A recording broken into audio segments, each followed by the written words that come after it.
Mga anak, bakit po? Bunso, dyan ka muna, mamamalengke lang si mama. Hindi po, magkayaro lang ako. Ikaw naman, bantayan mo ang kapatid mo, ha? Opo.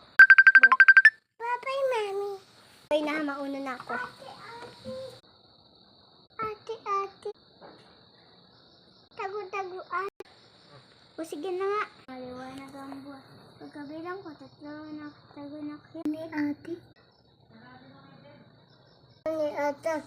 Diba tagal ni ate. Ang tagal-tagal naman. Ako.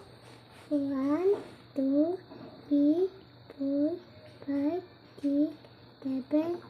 Ay, nahuli ko na. Sura ba dyan? Sabi ko, opo. O, basura.